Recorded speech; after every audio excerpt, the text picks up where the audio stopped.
Welcome to today's video. Today we're going to be talking about how to have more confidence. I'm going to give you 6 different steps that you can follow in order to build confidence, because confidence is not something that you're born with.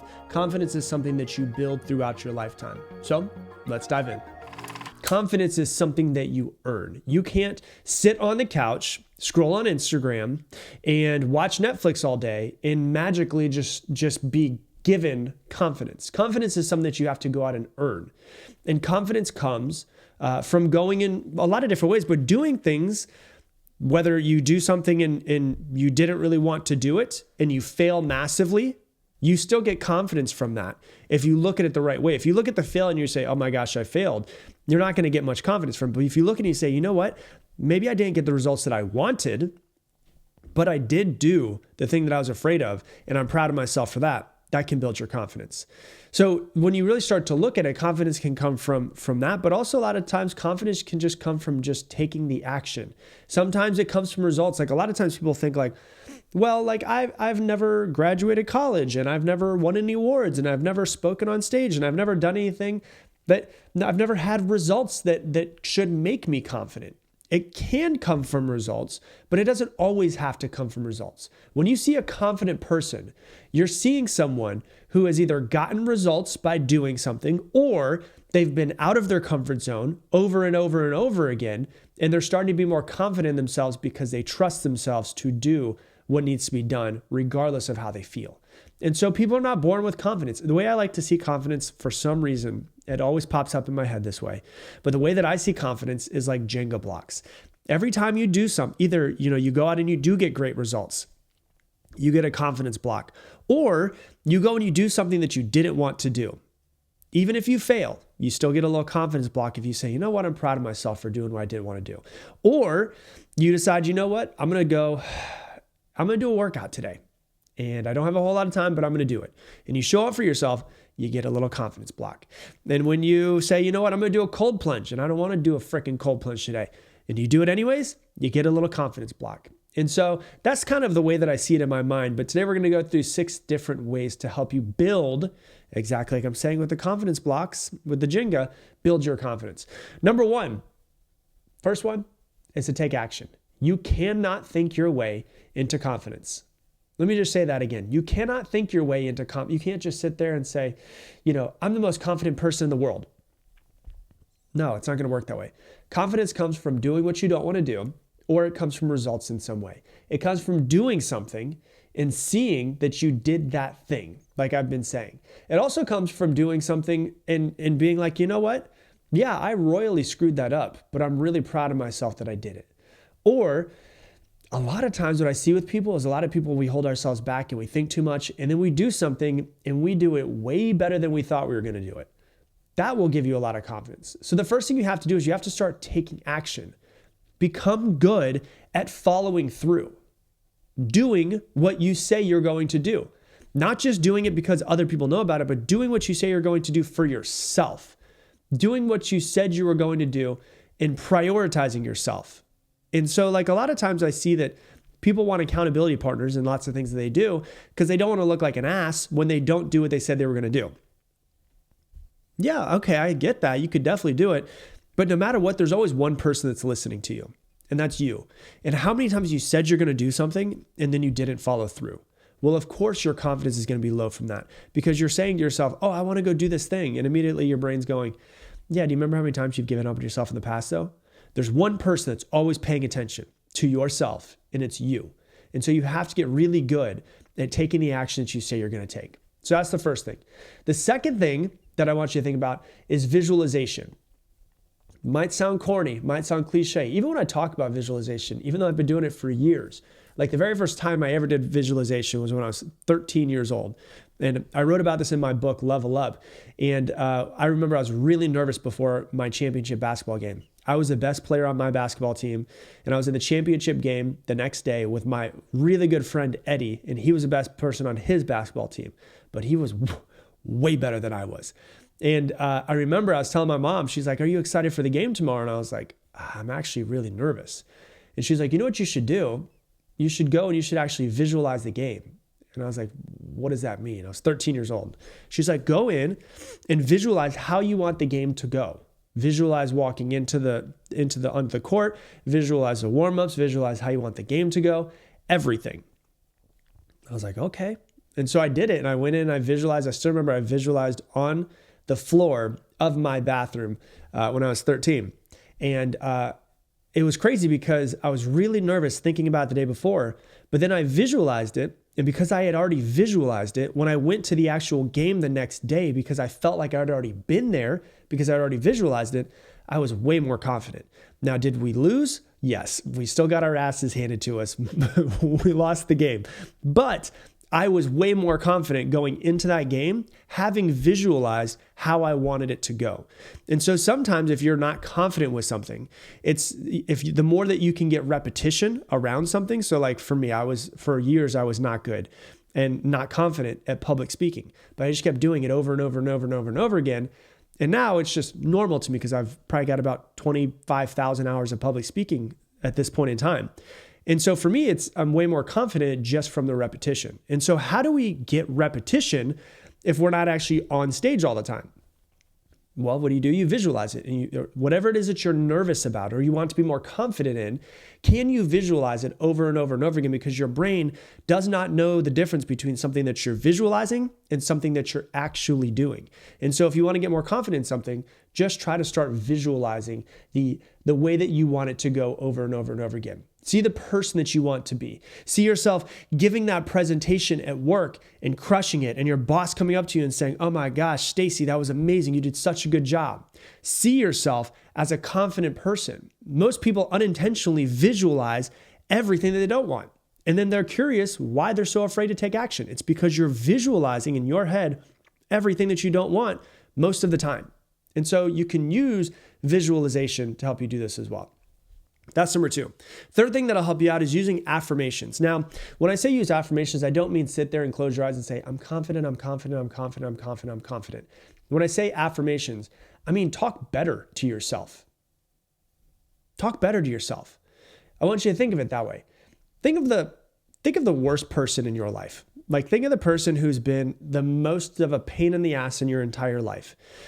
There's a really good chance that you have talked worse to yourself than they have talked to you. There's a pretty good chance that you are worse to yourself than they are to you. And so when you talk with affirmations, it doesn't mean just, hey, I'm going to just lie to myself. What it means is actually paying attention to the story and the narrative that's going on in your head all the time, and start noticing and really being aware of what it is that you are saying to yourself. It's really mind-boggling to me to see how many people just are not really aware of the way they speak to themselves. And then when they become aware, they're like, holy shit, I am not nice to myself. And so really what it comes down to is start to affirm the way that you want to think about yourself and affirm the way that you want the world to be, and start talking to yourself better. So if you notice yourself talk down to yourself, immediately become self-aware of it and say, oh, I just noticed myself doing this. What I'm going to do now is I'm going to say 3 positive things. If I notice one way that I don't want to think, then I'm going to change it by saying 3 things that I do want to think immediately, and to make sure that I pay attention to that. And to also notice that, I can say affirmations, and an affirmation is just the way that we speak to ourselves. But another way to do an affirmation is something called an incantation, which is basically the easiest way I think of it is like a affirmation with power, with more energy behind it. And like if you think about the scariest moment of your life. The scariest moment of your life is usually charged with a lot of emotion. And so you have one big event that happens in your life and it's charged with a lot of emotion. So if we want these affirmations to be more powerful, we need to charge them with a lot of emotion, with incantations, which is, if you're starting to think to yourself like, oh, I'm weak or something like that.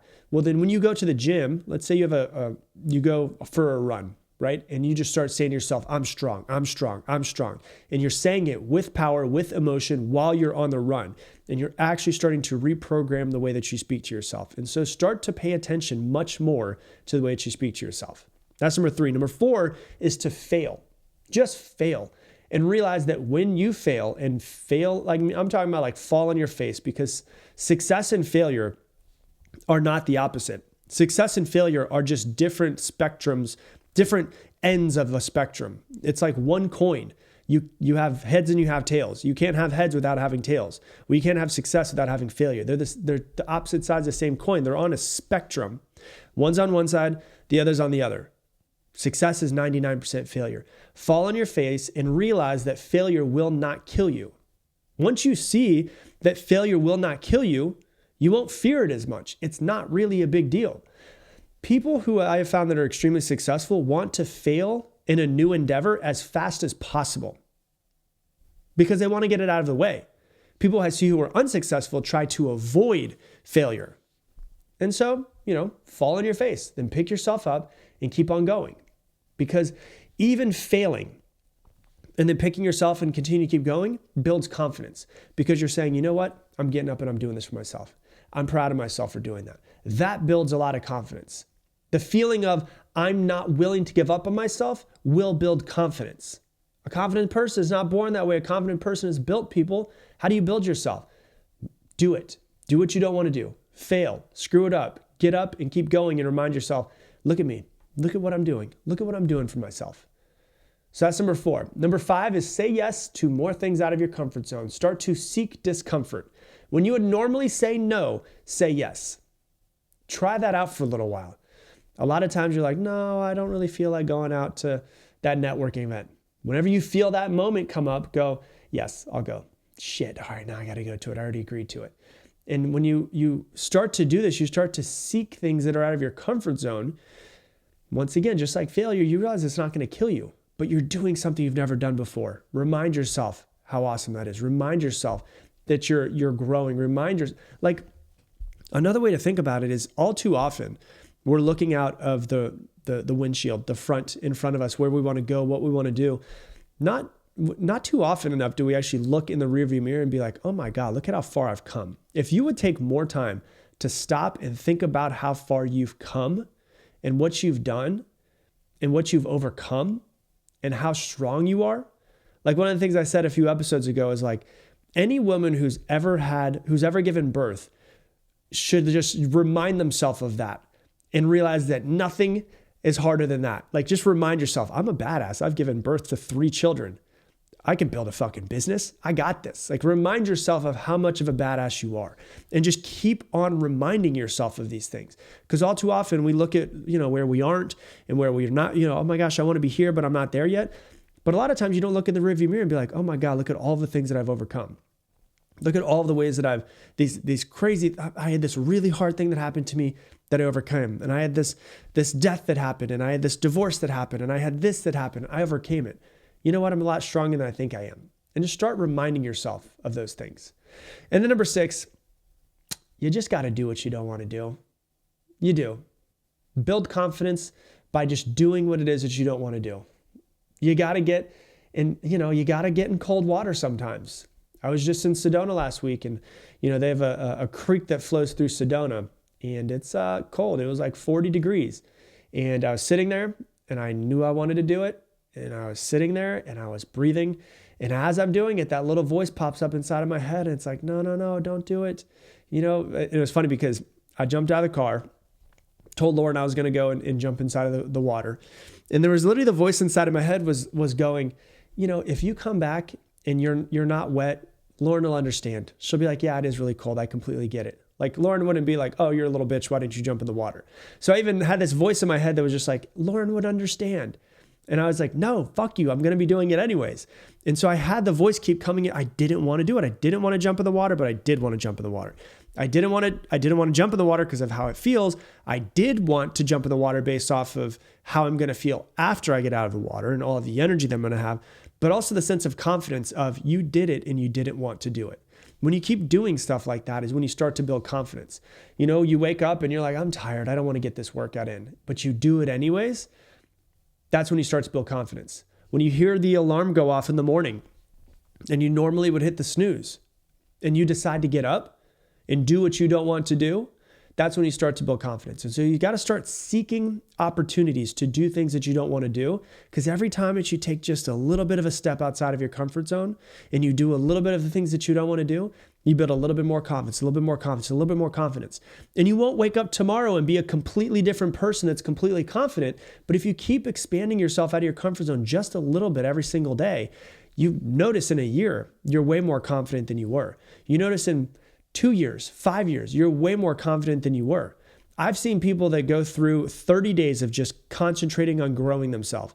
At the end of those 30 days, they're way more confident just because of a consistent pushing themselves out of their comfort zone. The way I like to think of a comfort zone, and I've said this before in the podcast, is like a rubber band, right? When you have a rubber band, if you pull it just a little bit, it won't break. But if you pull it and get it to its peak of where it can go, it'll really try to force you back to normal. It'll really try to pull you back in.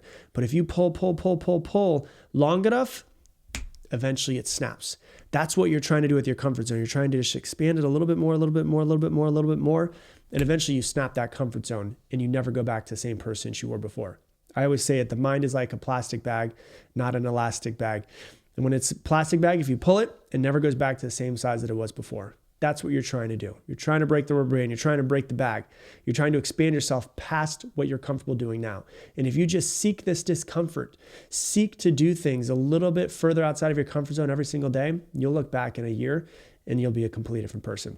So that's what I got for you for today's episode. If you love this episode, please share it on your Instagram stories and tag me in at Rob Dial Jr., ROBDIALJR.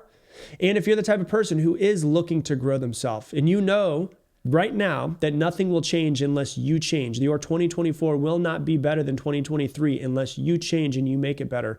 I'm running a 30-day challenge throughout the course of January. It's called Level Up 30, where over the course of 30 days, I'm going to be coaching you every single weekday on a group coaching format with everybody else who's going through the challenge. And we're going to be pushing ourselves, hitting 6 different pillars every single day for 30 days straight to break ourselves out of our comfort zone and to grow ourselves into a better version of ourselves. If you're interested in learning more about it, you can go to levelup30.com. So levelup30.com. There's a video that explains everything. You can look at testimonies from over 5,000 people that have gone through these challenges in the past. Check it out and see if it's right for you. Once again, it is levelup30.com. And with that, I'm going to leave you the same way I leave you every single episode. Make it your mission to make somebody else's day better. I appreciate you, and I hope that you have an amazing day.